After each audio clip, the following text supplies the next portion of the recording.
थोड़ा हम मध्य भारत में आ जाते हैं। मध्य भारत में दो राज्य मध्य भारत में दो राज्य हैं केवल। हाँ। आप महाराष्ट्र को पश्चिम भारत लीजिए, हम्म।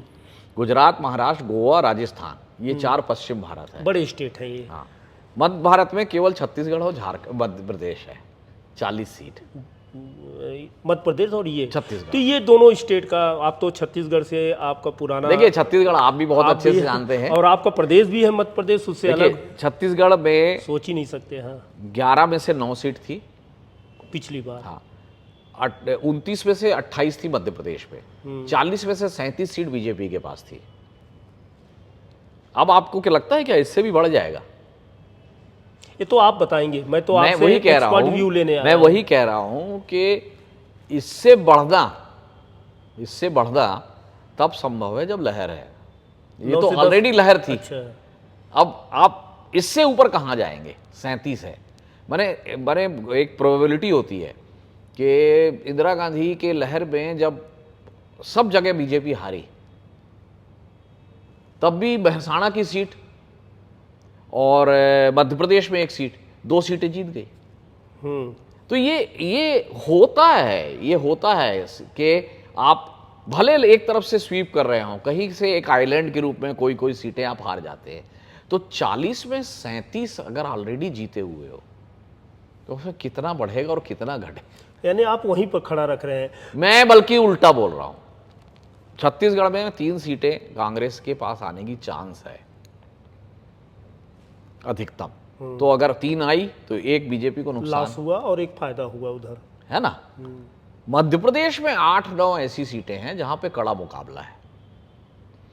20 सीटों में तो लगभग क्लियर है कि बीजेपी जीत रही है। ठीक, और 9 सीट बचते हैं। 8-9 सीटों में कड़ा मुकाबला है। उन कड़े मुकाबले में लॉ ऑफ एवरेज से आप जाते हैं तो 4 से 5 सीट बीजेपी हार सकती है। तो अगर वो हारती है तो लॉस है। तो आप 4 सीट वहां कम होगी, 1 सीट यहां कम होगी, 5 सीट कम होगी, तो वो 32-33 सीट आएगी।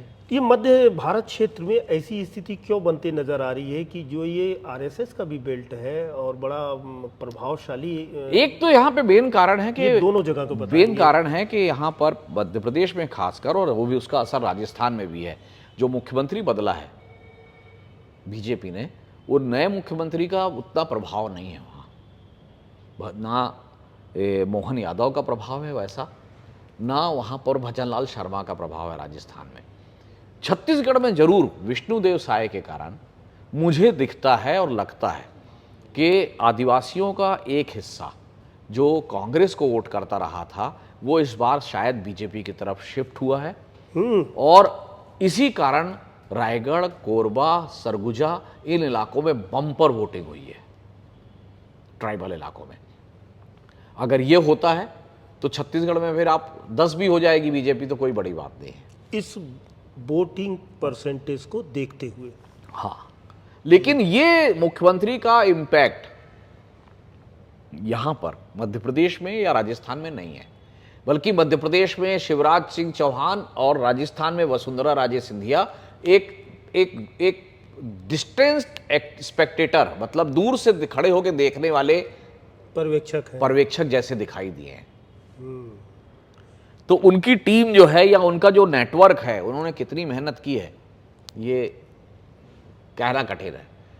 तो कुल मिला के यह है कि मध्य प्रदेश छत्तीसगढ़ में प्रशांत किशोर मानते हैं कि कोई नुकसान नहीं होगा, बल्कि 40 की 40 आ सकती है विधानसभा के नतीजे देखते हुए, है ना, विधानसभा के नतीजे देखते हुए। और योगेंद्र यादव का मानना है कि 10 से 12 सीटों का नुकसान होगा। सुदीप श्रीवास्तव 6 से 7 नुकसान हो रहा है, हो सकता है 5-6 सीट का नुकसान हो सकता है। तो आप तो बिल्कुल योगेंद्र यादव के नहीं, रीजन है ना, कारण है। मैंने कहा ना कि अगर कोई सांसद प्रत्याशी के लिए बहुत नाराजगी है तो उसको जिताने का जिम्मा केवल मोदी जी को है। अच्छा, हाँ, बिलासपुर में ही तोखन साहू के नाम पर कोई उत्साह नहीं है बीजेपी के मतदाता के मन में, या सरोज पांडे कोरबा लड़ने गई, बाहरी प्रत्याशी है, उनके लिए अपना कुछ नहीं है, जो है मोदी जी है। तो मोदी जी अगर निकाल के ले जाते हैं तो ले जाएंगे। एक नाम और ले लीजिए ना, भूपेश बघेल का भी नाम ले लीजिए। भूपेश बघेल ने तो अच्छी लड़ाई लड़ी है, और वहां उनको यह फायदा हुआ है कि वहां पे सिटिंग एमपी को बीजेपी ने दोबारा उतार दिया। सिटिंग एमपी ब्राह्मण है, राजनांदगांव का चरित्र जो है ज्यादा ओबीसी चरित्र है सीट का, फायदा मिलता दिखाई दे तो रहा है। भूपेश बघेल ने अच्छी लड़ाई लड़ी है।